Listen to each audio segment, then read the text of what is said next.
家睇呢段片一定有好多個問號，點解劇村會去咗北大？點解冇都要去讀書？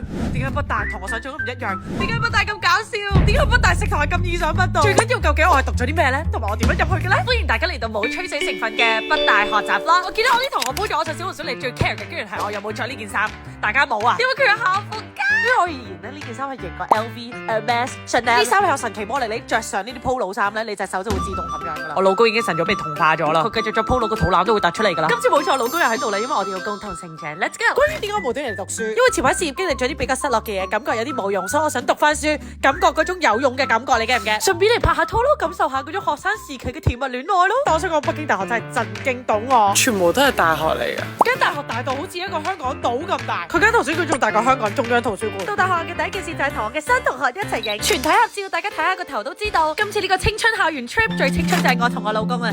校園嘅味，通常校園都係女仔高過男仔，因為女仔發育完，男仔仲未發育完，係咁嘅。所以而家係校園啊，babe。我可以好誠實咁樣同你講，我細個係絕對唔中意上堂，但係對於呢啲要自己交學費嘅堂咧，我會好好咁樣上㗎。我同你講，錢真係一個好大嘅驅動力嚟㗎。我細個咧考雅思考3次都考唔到大學嗰個標準，直到第4次我爹哋話要用我自己零用錢俾我，即刻考到超級好。所以真係是無可置疑的，將所有教授講嘅嘢都學晒佢。所以由8點到6點鐘，其實啲堂都幾長㗎。最大人之後上翻堂咧，發覺有時我細個嘅習慣都係改唔到。我一無聊就會開始畫畫㗎啦，但係代表呢10個鐘都唔係好無聊，我10個鐘畫咗一幅畫啫喎。係啦，careful 你叻 ，OK 你叻。佢呢學費好易集中精神。認真咁講，我希望以後個小朋友似佢唔似我咯呢一方面。你問我翻學最開心嘅時候係幾時？放學嘅時候，因為呢啲先可以真正體驗北大嘅校園生活啊！即係好似翻學咁樣，有少少開心。你記唔記得北大嘅校園真係好校園化？這種校園愛情音樂，讓本就年輕的我們感到更加的年輕。而且你敢相信北大裏面有個湖，湖旁邊有座我很熟悉的塔。我媽咪由細到大買咗呢個塔咧，擺喺我個床頭，我完全唔知點解。係咪有座塔喺度鎮住就會變到好中意讀書咧？但係認真上翻堂係真係幾攰下嘅，特別係非常之眼瞓。好彩有咖啡，除咗咖啡之外，仲有呢樣嘢令我非常之清醒，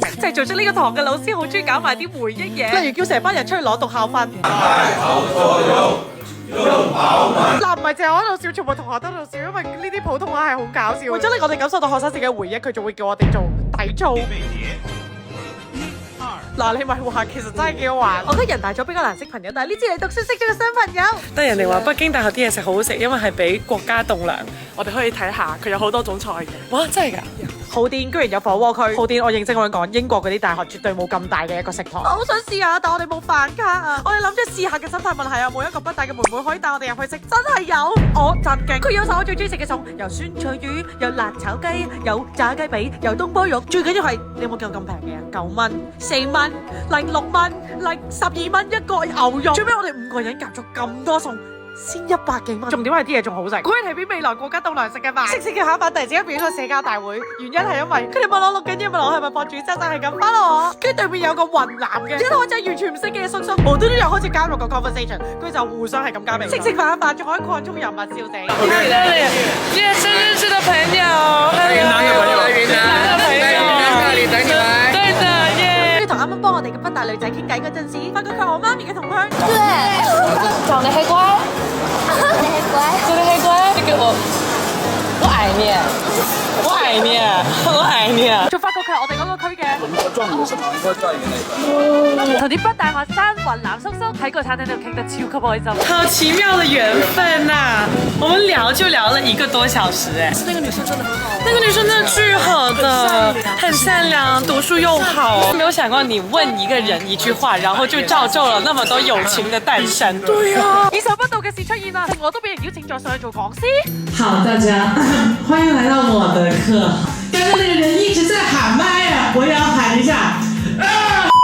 終於我們畢業啦！睇咗咁耐，究竟我學咗啲咩呢？主要係圍住8個唔同嘅課題。第一個就係全球變局同埋中國發展，入面講咗好多中國嘅政策同埋全球究竟發生緊啲咩事呢？就同我哋講究竟我哋應該順應呢啲政策去做啲乜嘢嘅改變。除咗呢個之外呢，仲有人工智能大無人驅動嘅 AI 經濟變化，好多做到企業家嘅嗰一個位嘅長輩啦，其實佢哋當然知道有 AI 呢樣嘢啦，但係佢哋係唔知道有幾厲害嘅，即係可能佢哋知道 DeepSeek 好勁，但係其實佢哋唔知 DeepSeek 係有幾勁。好多之前將自己生意做起嘅企業家呢，佢哋都係人管人，好多 MBA 嘅 course 都係 base on 人管人時代啦，都係階級管理系統。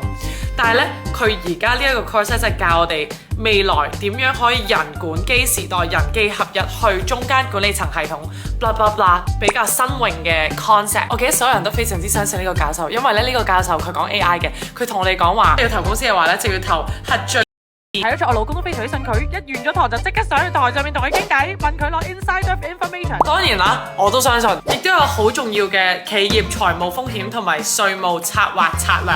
跟住之後咧，就有個比較關我事嘅啦，就係打贏品牌銷售終極戰。佢咧就請咗一個非常之有知名度，幫過好多唔同嘅大品牌做營銷嘅一個老師過嚟啦。除咗係學佢嘅銷售策略之外咧，其實好重要咧就係識個老師本身。佢呢堂除咗識啲同學之後咧，其實啲教授都係一個非常好嘅一個人物嚟嘅。我覺得品牌營銷嘅一個老師，我咁啱上去同佢傾偈嗰陣時啦，好多同學都會加啲教授嘅微信啦。當然我都會係咁加佢哋嘅微信啦。發覺原來佢而家嘅主職咧就係咁啱，佢真係喺香港政府做緊啲藝術文學界嘅一啲合作，我就會係咁同佢分享究竟我做緊啲乜嘢啦。希望佢記得我啦。咁以後佢就同我講話佢喺香港咧會有唔同嘅講座啊。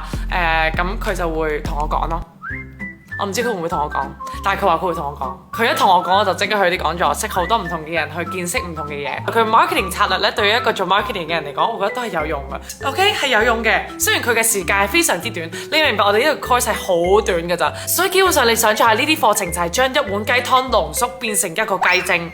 即係你學唔到好多好細化嘅，但係你可以學到整體嘅一個方向同埋知識咯。之後又係商業模式嘅創新，由工業物種到數字經濟，跟住 Office 都有企業管理嘅課程啦。除咗好多呢啲真正對個企業有用嘅 course 之外呢，仲有一啲我意想不到嘅 course， 例如一個類似心理堂嘅嘢。有時生意呢啲嘢呢，佢都係有起有落㗎。但係呢，可能有啲大嘅老細啦，佢哋係個人生更加大起大落嘅。所以呢，其實如果佢哋嘅心理質素呢承擔唔到呢，好多人都會可能。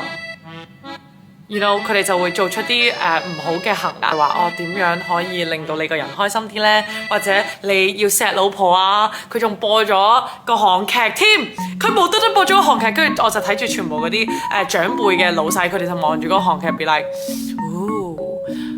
總之就係想用個韓劇同我哋講，生意好重要，但係老婆都好重要，因為唔理點都好，佢都會撐住你，唔理你一無所有，生意失敗、生意成功，佢都會喺你背後撐住你。但如果你平時冷落佢唔理佢，咁你生意失敗嗰時你咩都冇啦，拜拜。我唔知我有冇理解錯啦，但係反正我係咁樣理解。咁都啱嘅 Careful 擁有我等於擁有世界上嘅一切，所以佢要好好叮我。係咯，如果你係想真係學到好多好 detail 嘅嘢咧，呢個 course 係唔適合你嘅。呢個 course 係適合可能一啲可能會5至10年去一次，跟住之後咧就認真咁樣聽下啲比較有 experience 嘅人點樣去講整體嘅市場發展。可能呢5至10年有冇更加好嘅 business model 可以俾老闆去套用呢？即係我覺得我都係學到嘢嘅，但係你話我係咪可以真正咁樣應用到呢？我覺得我係未學得深 enough to 真正運用到嘅，但係起碼我理解個邏輯先啦。咁如果我遲啲更加有能力，更加想進步嘅話，咁可能咧就會讀嗰啲比較耐啲嘅 course， 可能1年至2年嘅 course 去深入了解我啱啱所講嘅嘢。但我覺得呢個係值得去嘅。咁我係點樣去嘅呢？咁其實就係好多唔同嘅地方呢，佢都會有一個工商聯會㗎。咁其實可能好多人都覺得工商聯會佢做咩㗎？都係得閒飲下茶咁樣。其實唔係㗎，佢會 organize 好多唔同嘅活動呢，去互相幫助佢哋個城市入面嘅企業家或者啲人才。係咯。其實讀呢啲書去學習新嘢，你唔一定要學霸先學得嘅，因為我絕對唔係一個學霸。其實都冇乜大不了嘅，就好似俾咗錢去上個補習班咁樣咯，都幾好玩，係一個好新奇嘅 experience。好開心嚟咗，我又感受到我自己係個有用嘅人啊！耶！